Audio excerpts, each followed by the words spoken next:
Good evening, ladies and gentlemen. I am very happy to present the U.S. Navy Captain Gary Yuri Tabach, and we shall have a very interesting discussion about very actual aspects and problems. My name is Maksakova, and I am glad to perform this debut.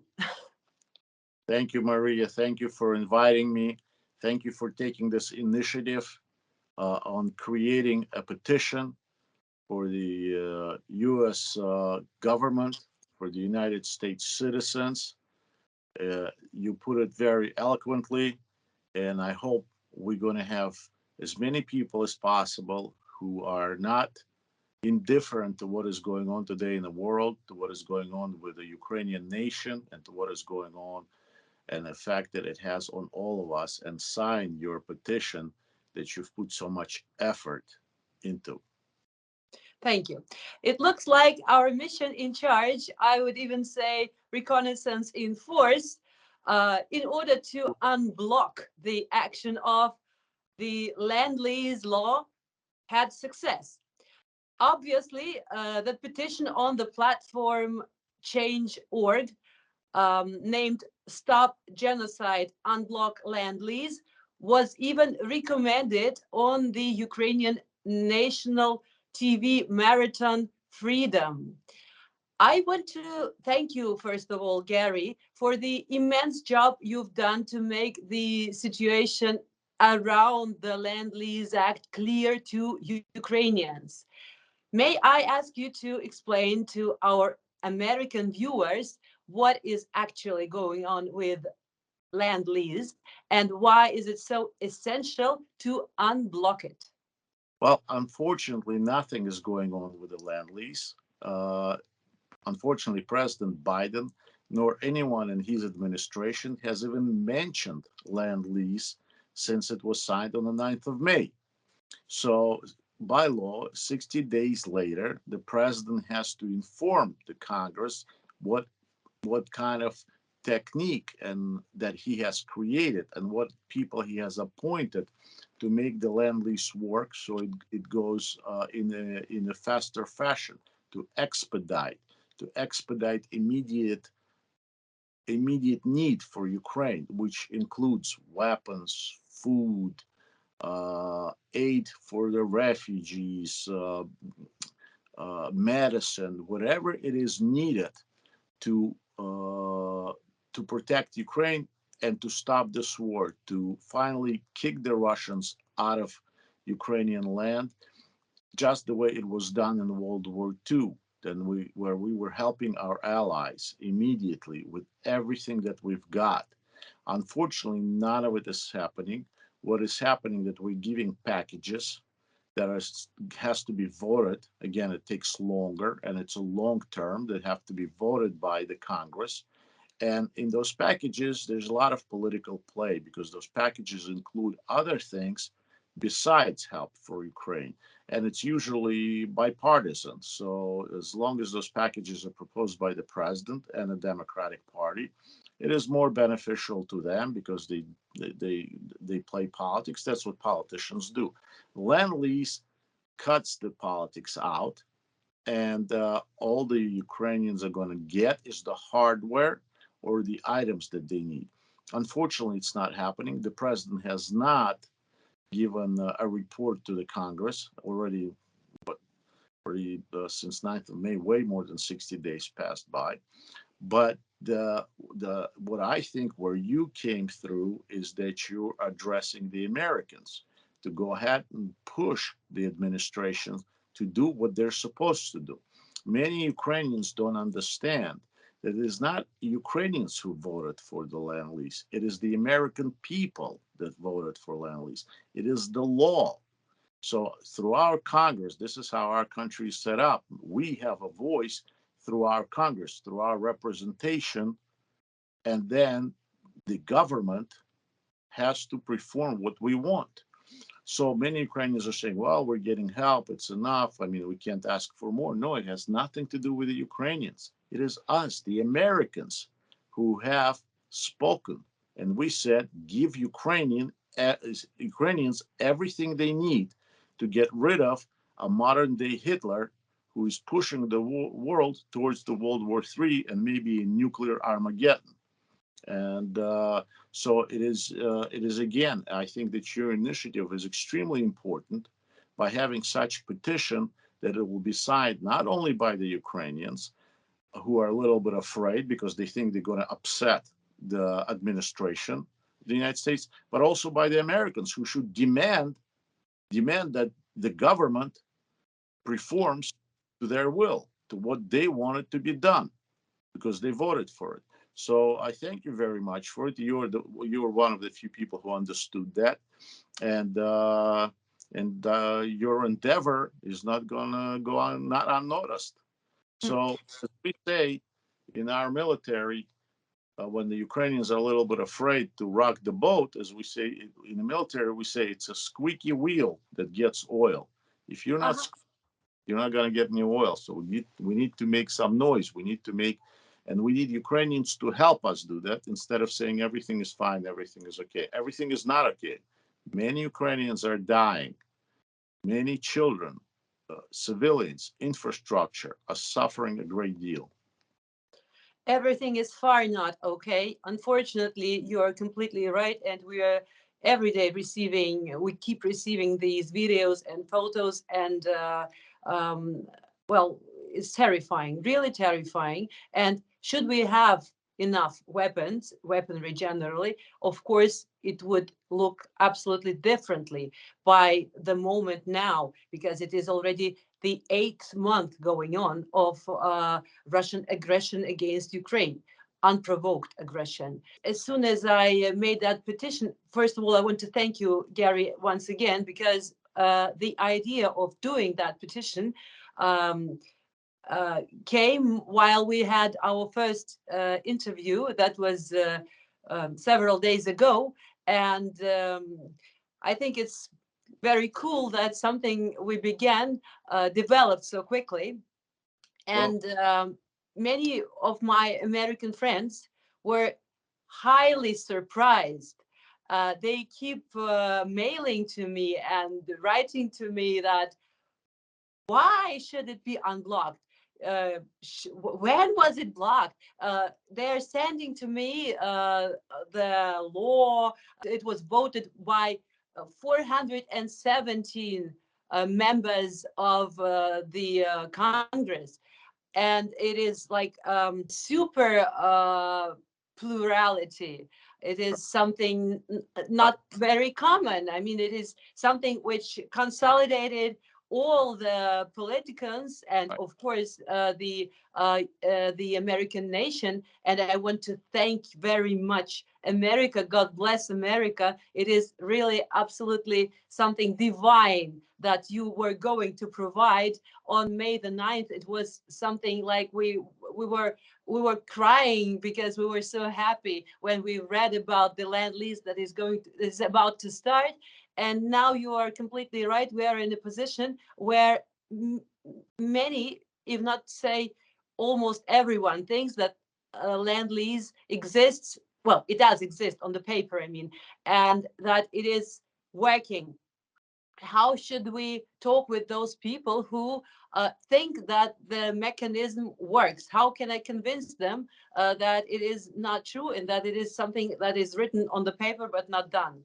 Well, I think you're doing it. You've been doing it since that's how I learned about you, because my friends and my have sent me your videos where you're addressing it, where you're addressing that it's not enough help. And I was, it was only few of us who kept saying it, that Lend-Lease is not non-existent. It's a myth. It's symbolic.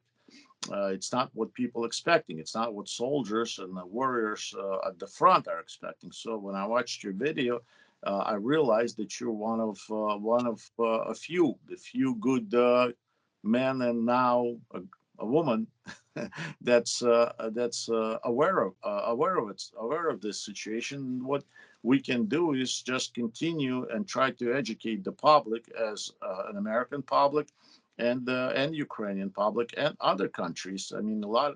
No, this today there's nothing more important than the war in Ukraine in the world. There's nothing that brought us to a more danger and destruction of our world or the way we know it today.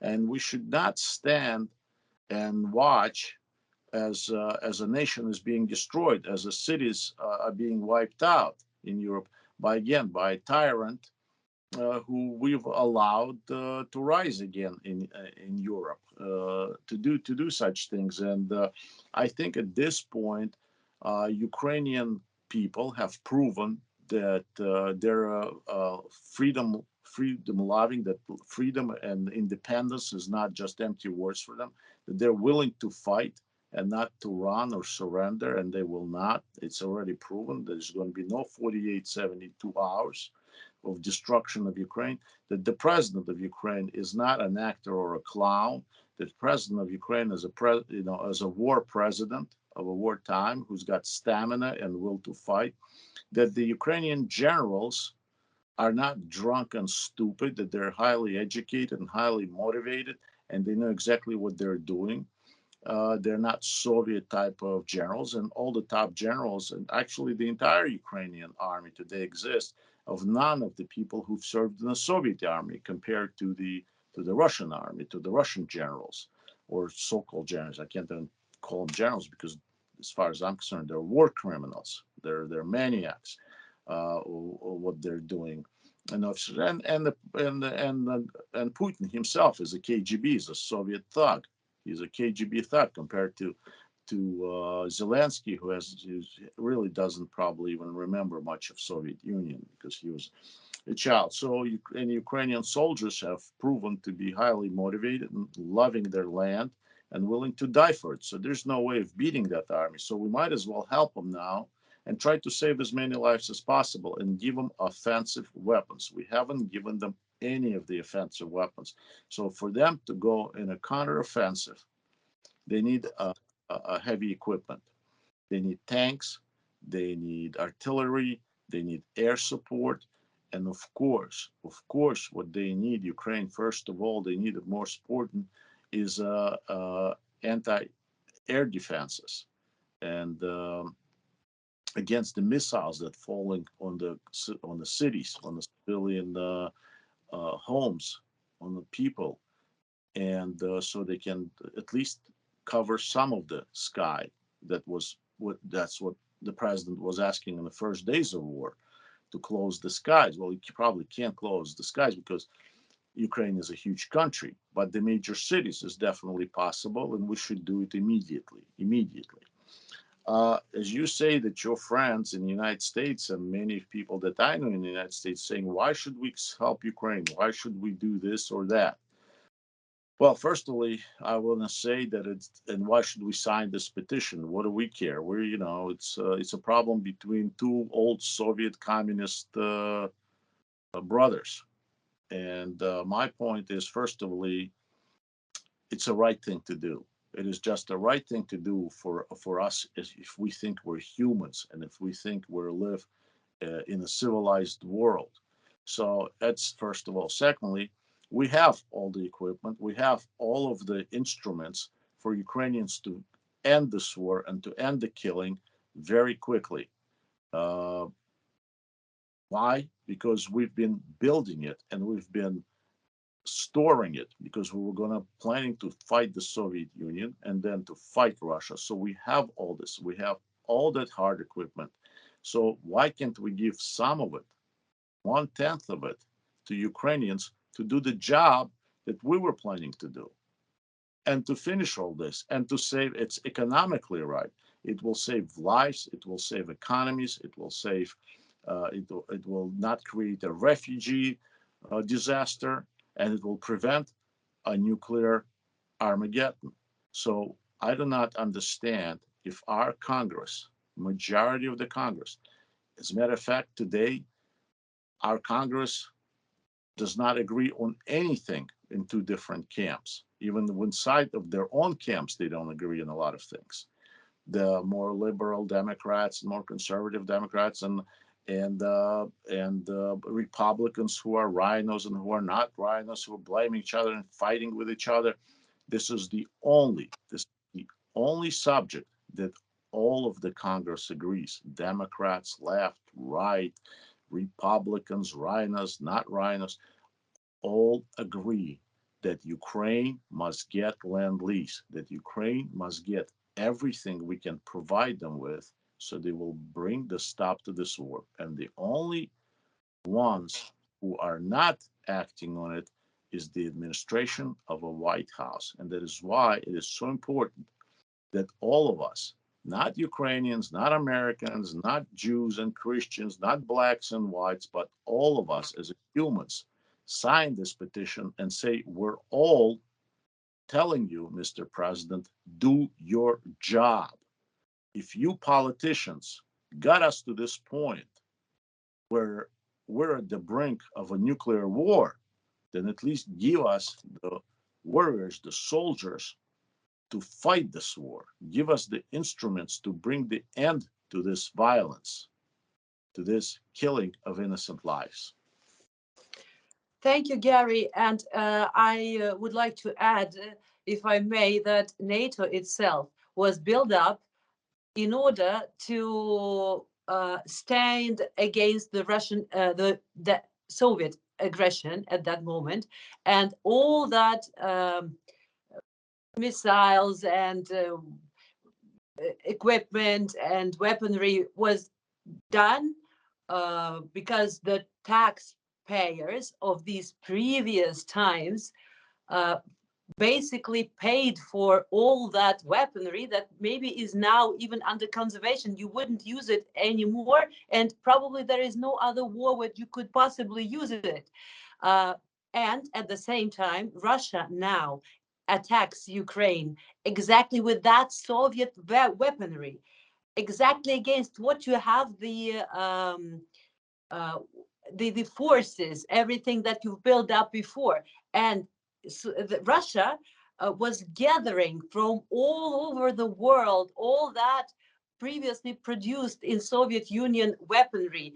All the republics of the 15 republics of Soviet Union, as well as some of the countries in Europe and even all over the world who were allies of Soviet Union, were helping Soviet Union to build up all that weaponry. Now Russia basically gathered that whole weaponry and now is attacking right with that weaponry Ukraine. So that is why I am exactly what you said, why I think that is also from a moral, and not only from moral but even from economical point of view, it's worth finally give that uh, in American way old weaponry. Maybe it's already not being used in the US Army, but it would probably be the solution for us in Ukraine.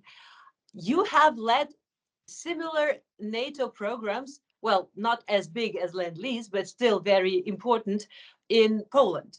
Yes. What kind of weaponry may be handed over to Ukraine under the Lend-Lease Act? And do you have specific recommendations for Ukraine? I think that the most important right now, immediately, all of it should have been done a long time ago. Definitely should have been started on the 10th of May. But that's why it is of so importance that it starts now. First of all, the priority is air defense. It's something that you will be able. You yourself are saying that the sirens are going off all over the Ukraine. I mean, it's impossible to live. It's impossible to sleep. It's impossible to send kids to school. It is impossible to go and listen to the opera. And Definitely. important is to be able to shoot down Russian missiles that are falling on civilian objects and protect the civilian population. That is the most important. And you're saying the sirens are going off because Ukrainians at this point do not have a sophisticated system where you can capture the missiles early in its flight and predict the trajectory of the missile. So not the whole country goes into panic, but only you know where it's going to go and you shoot it down. And of course, you need the equipment to shoot it down. All this now, all all the many European countries, NATO countries, including the United States, saying that we will provide it soon. So hopefully we will provide it soon. But again, I'm sure we will need more. Then, of course, you will need something that you will be able to advance, to do a counter offensive. And that protection eventually, of course, it's artillery, it's uh,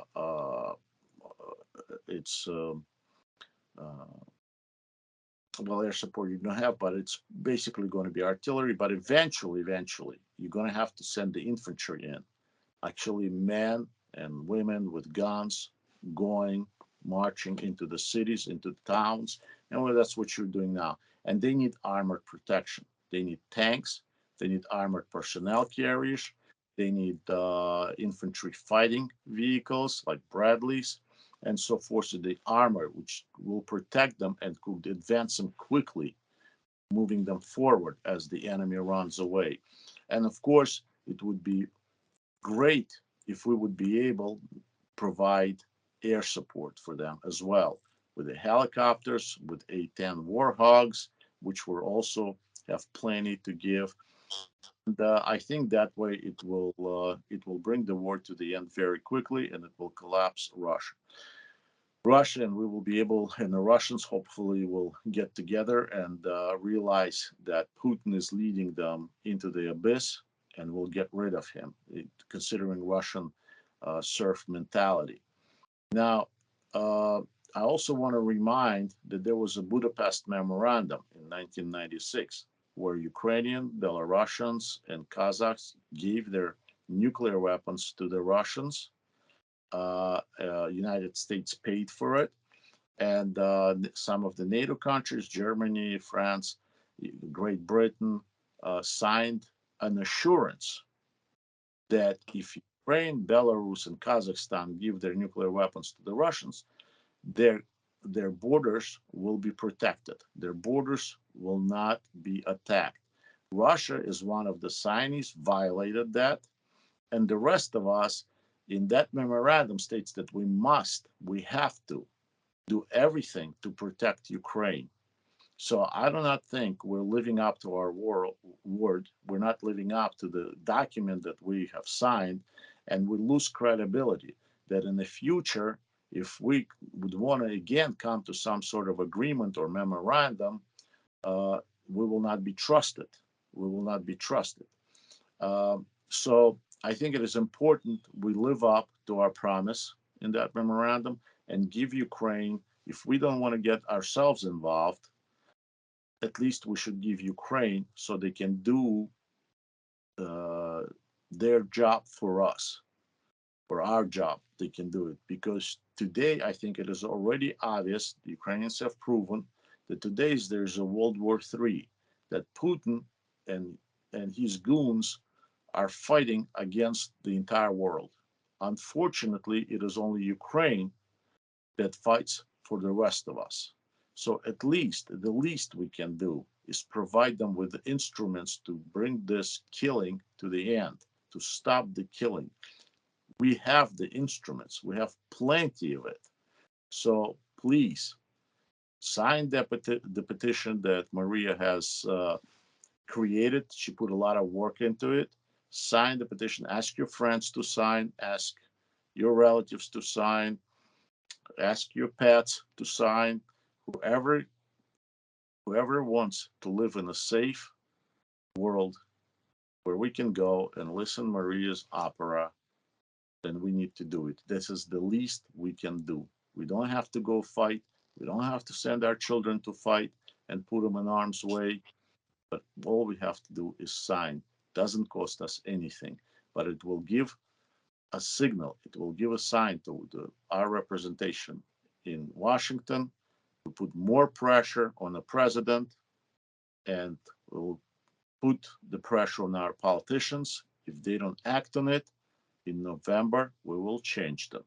I'm not talking about the party. We can change another Democrat for another Democrat. We can change another Republican for another Republican, or vice versa. But the thing is, those are the ones that are inactive, coward, or do not care.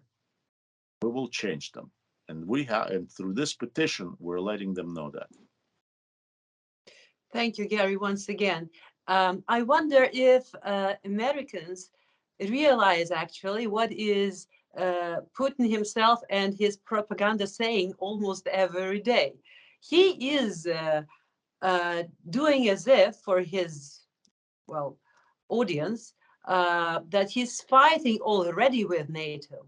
He keeps saying about his plans to destroy even America itself. So I sometimes wonder, do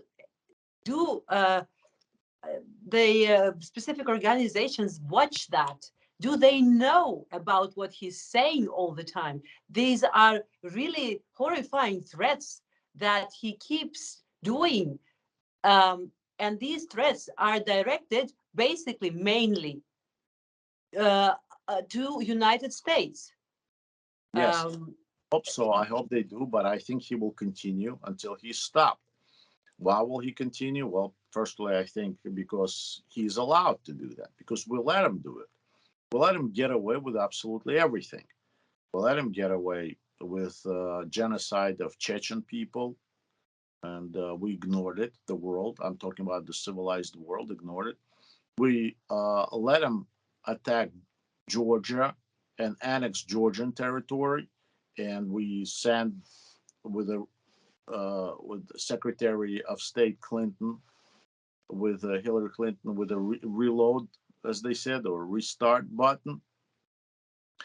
Then he invaded Ukraine and annexed Crimea and started the war in Donbass, shot down a civilian airplane, a Malaysian airplane, which is not even a NATO airplane or a European airplane. It has nothing to do with this war. We let him get away with that. He shot down a Polish airplane with the entire leadership of Poland, including the president of Poland, and we let him get away with that. And now we're letting him get away with a full-scale war and destruction of an entire nation.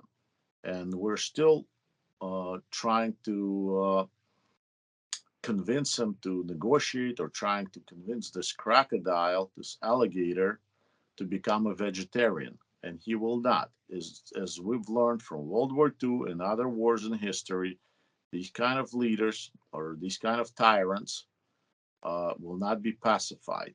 They only get fed on it. And today we see the danger in it, because again, I think it's my opinion that the government of the United States um, has failed in negotiations with Saudi Arabia and OPEC, and the prices of oil are going to go up again, and that will feed Russian war machine. So we need to give the weapons to Ukraine to stop this.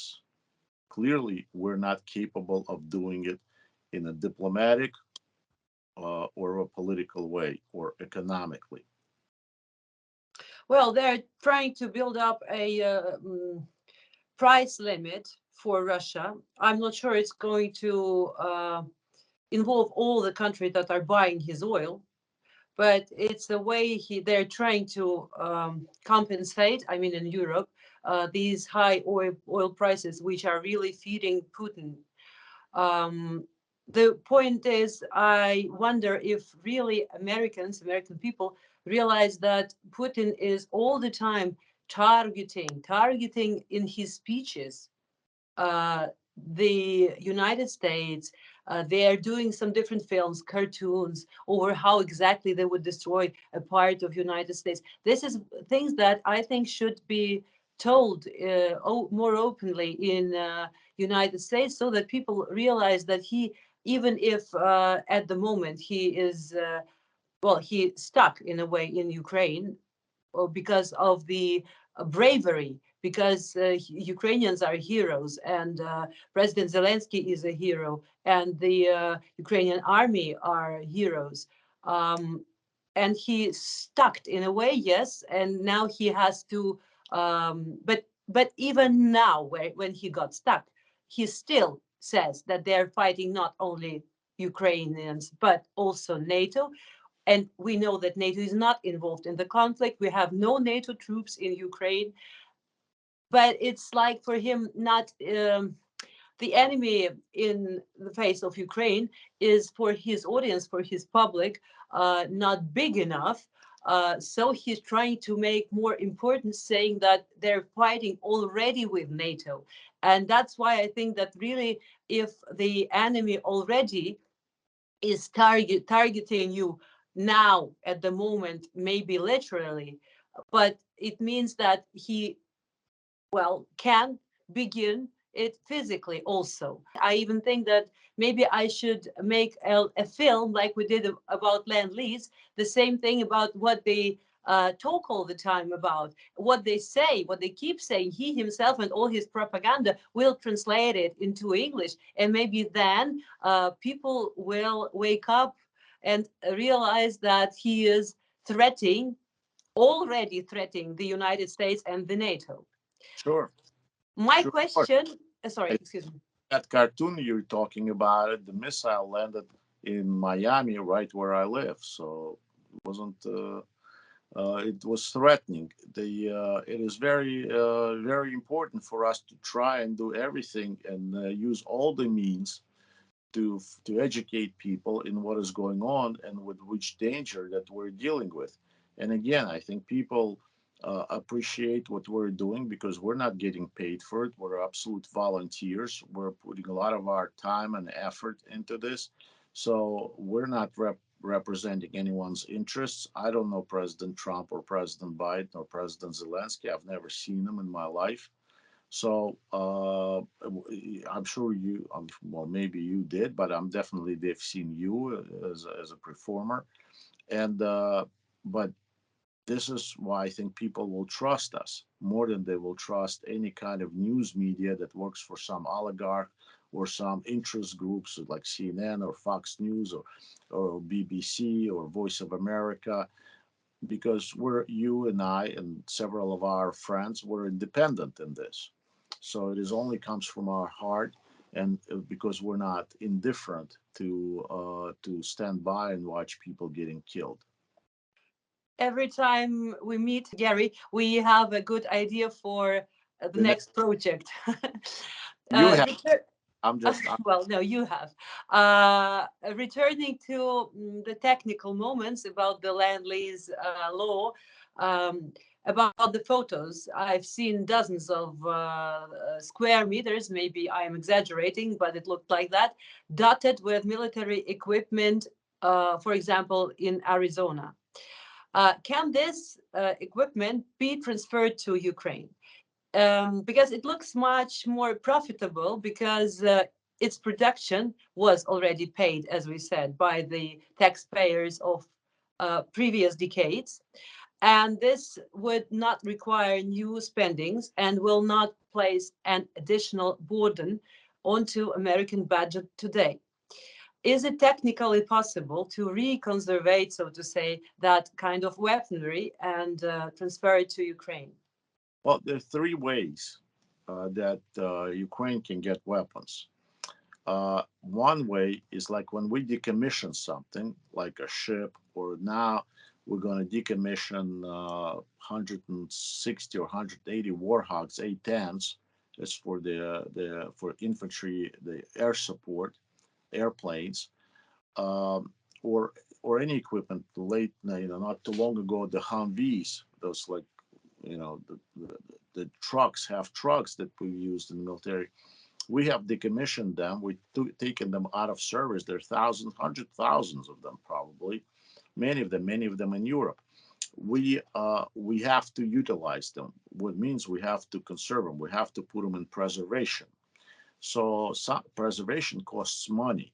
And sometimes we decide that giving that equipment to our allies is cheaper than preserving it and keeping it.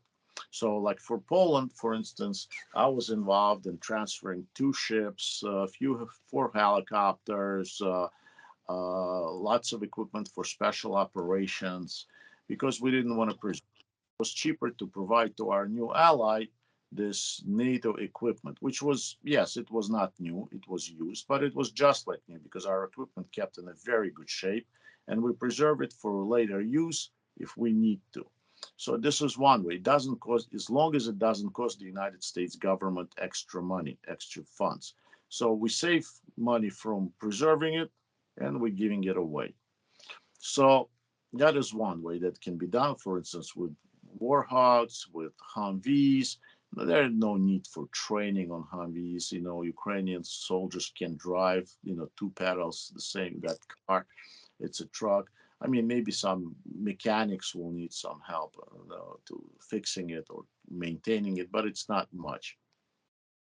Second one is this packages, where we give money.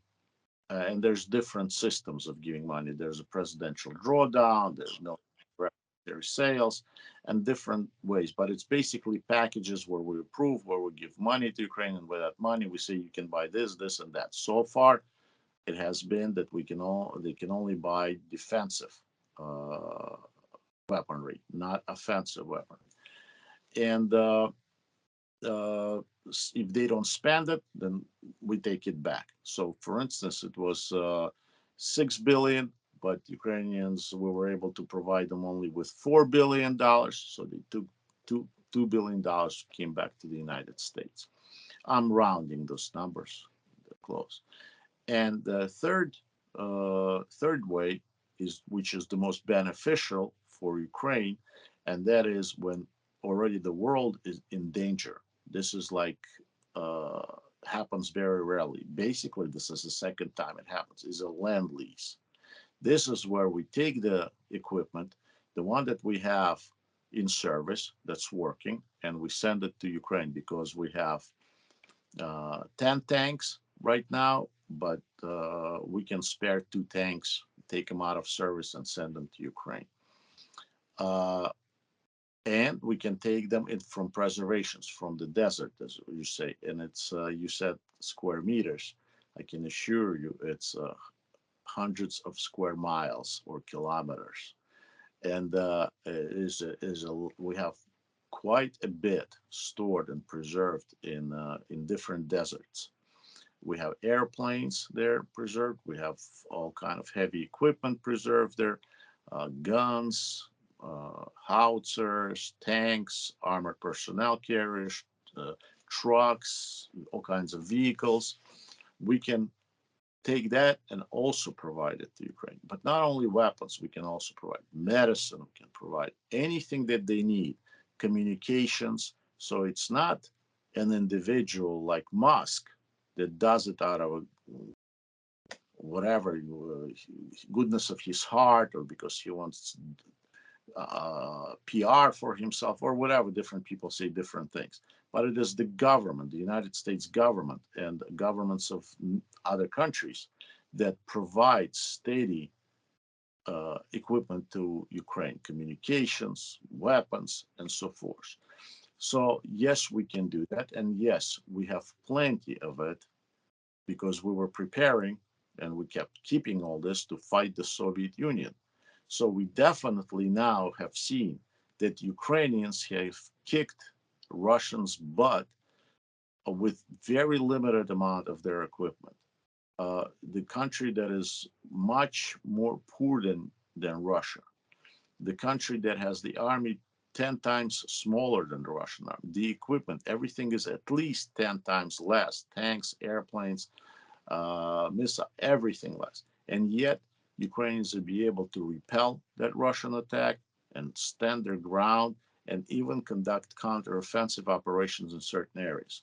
So we certainly know that if we give them that equipment, like Predators, like UAVs, they will be able to end this war very quickly. They will be able to end the regime that is in Moscow right now. We will all be safe. We will all be living in a civilized world, and hopefully our kids will have another 70 or 80 or 100 years of peace in Europe and in the world. And Ukrainians are capable of accomplishing this task.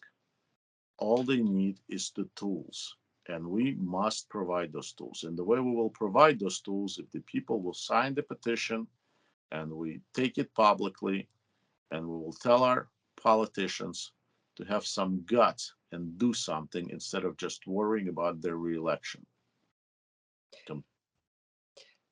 Yes, thank you. And I also think that there are several ways to find more Russian money, by the way, corrupt Russian money all around the world. Well, And maybe that could compensate some of the issues you mentioned.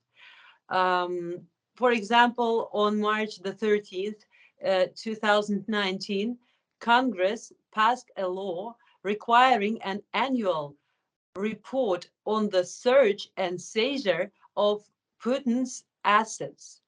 In your opinion, are those who are entrusted by Congress with the mission to search and seize the assets of Putin and his affiliates, are they effective today, or this might be, in a way, the same as with Lend-Lease, unfortunately?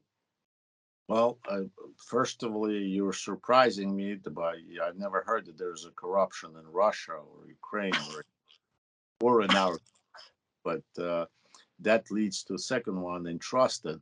I personally only trust God and my weapons and my trusted dog. But uh, yes, but as President Reagan says, trust but verify. All this has to be verified and checked that they're doing their job and not doing again political maneuvering somehow.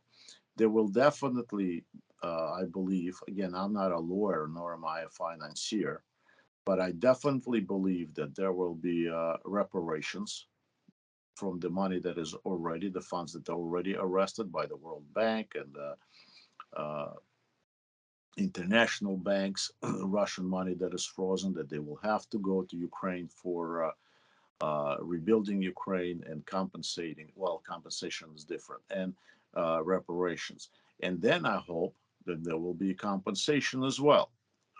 For instance, Germany after World War II had to pay reparations to the damage that they caused. I mean, unfortunately, citizens, the regulars, it wasn't Hitler family or Goebbels family or Goering family. It was unfortunately just regular citizens that had to pay for reparations for many, many years to different countries, including Soviet Union. And but then the German people, and it actually helped German economy. Believe how it's interestingly it helped German economy to be revived and to advance. And then Germans also themselves decided that they have to somehow fix their image and do the right thing, and they proposed compensations, meaning that they're willing to not just reparations that they were forced to pay, but they're actually willing to pay even more. For instance, to certain groups like Jews who have suffered during World War II. For instance, my step grandfather who survived Auschwitz was getting monthly payments because his entire family was just killed, so and so forth. So hopefully, I also hope that the Russian people eventually will realize what they caused, because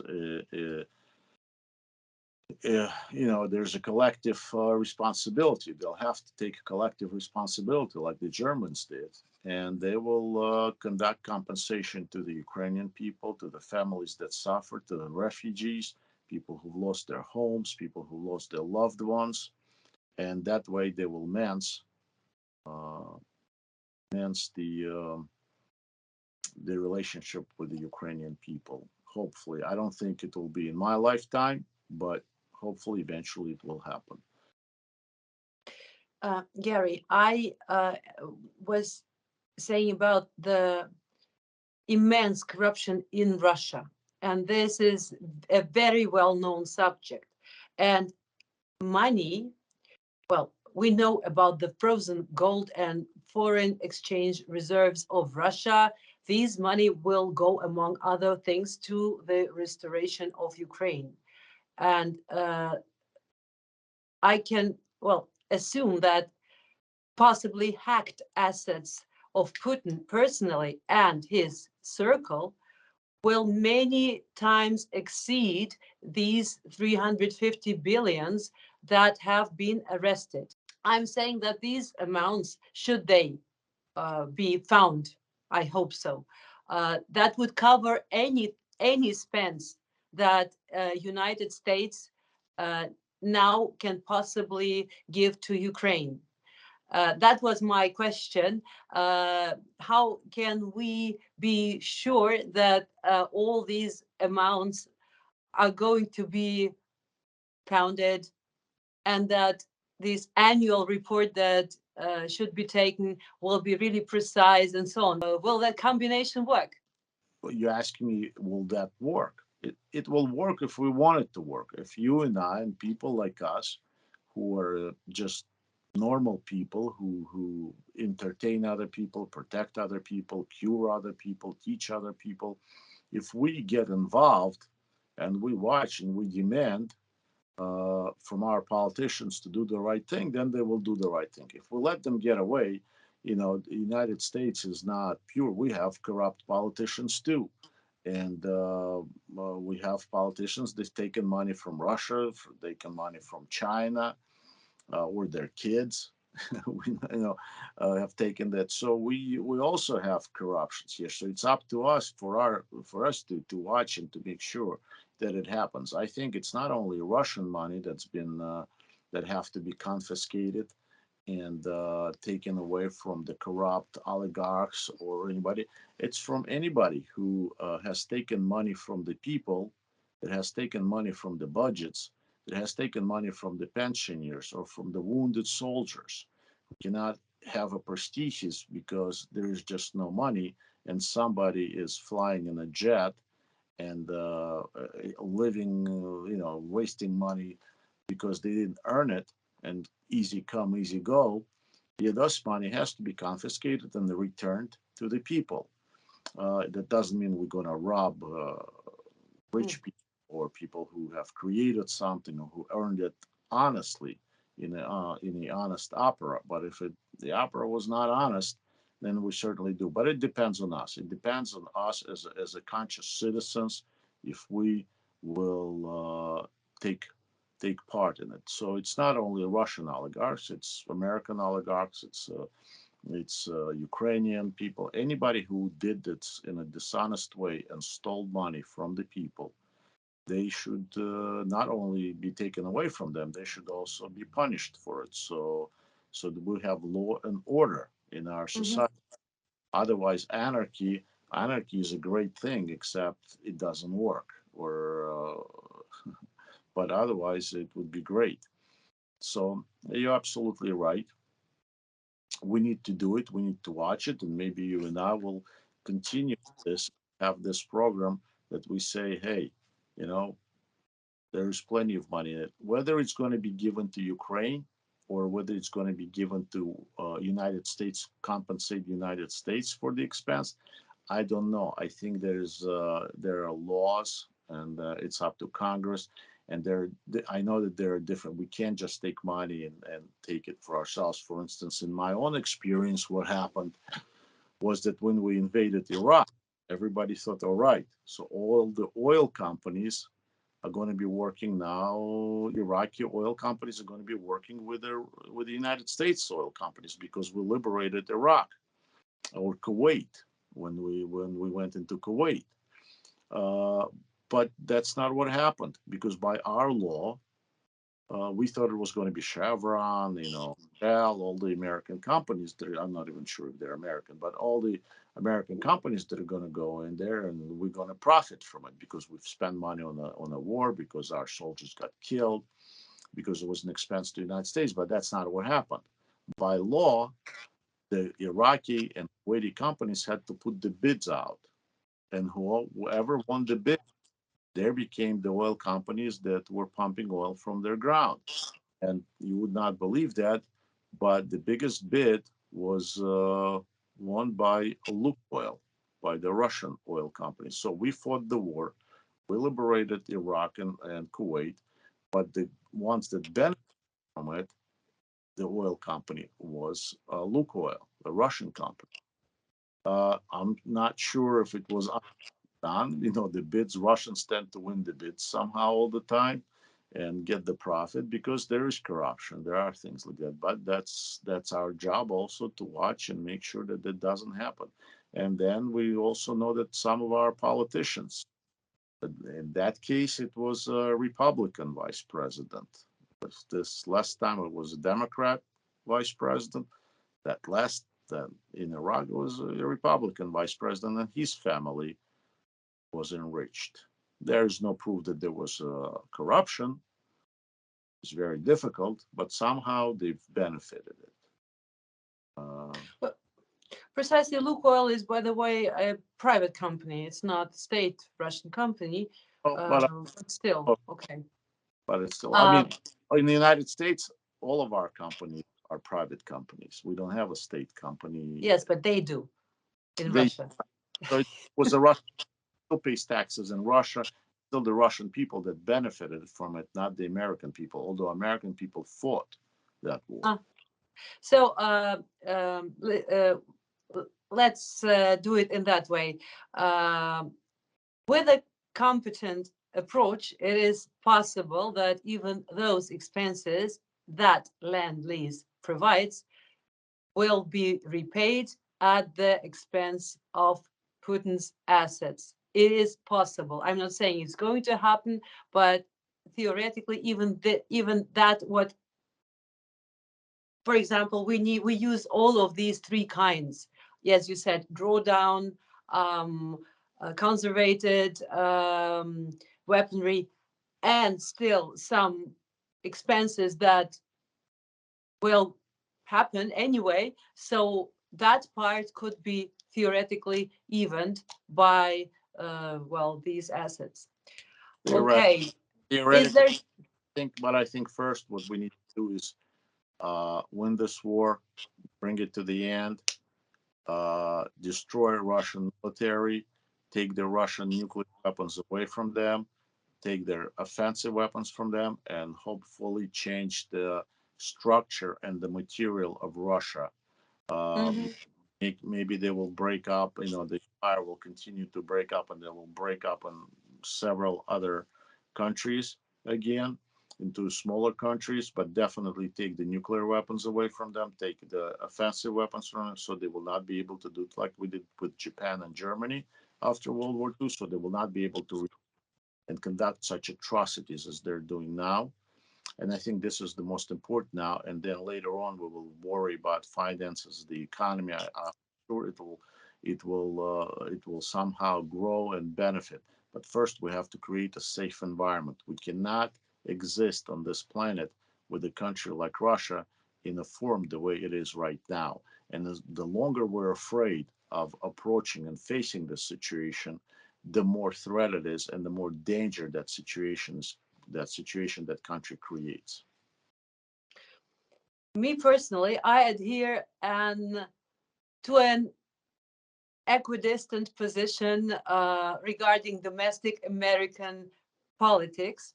My goal is the victory of Ukraine. And I want to thank everyone who is helping us, uh, regardless to their political views, to achieve that goal. And first of all, thank you, Gary, for what you are doing.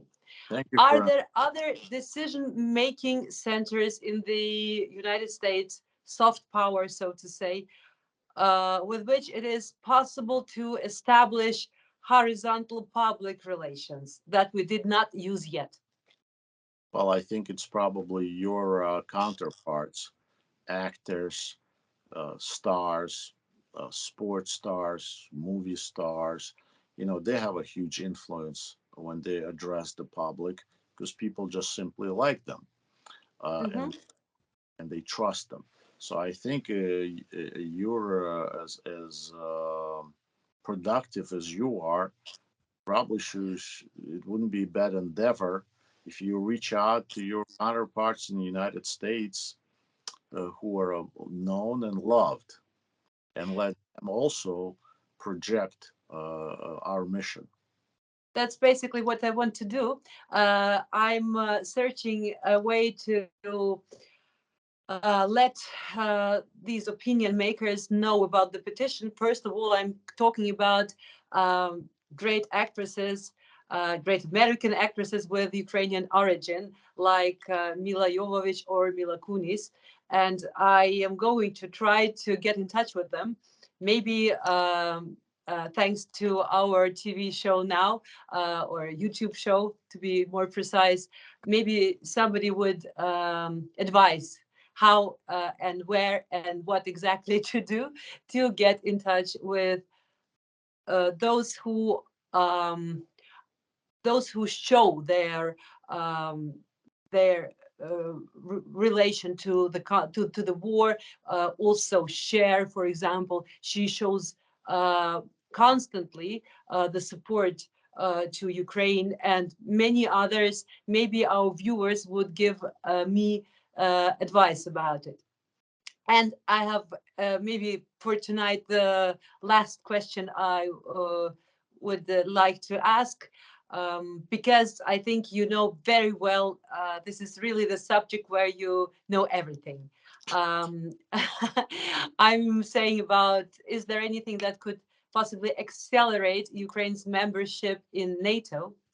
And will that be a real counterbalance to the cadaver of the Soviet Union, given that it's Russia, the heir that inherited everything from the Soviet Union, and Russia now is a strategic adversary of the United States. Well, So, do you think that it is necessary for Ukraine to enter as soon as possible the NATO? Is there anything that could accelerate it? And would it help right now in the conflict? I think that Russia is not just adversary of Ukraine or United States or even NATO. I think it's a threat to the entire world.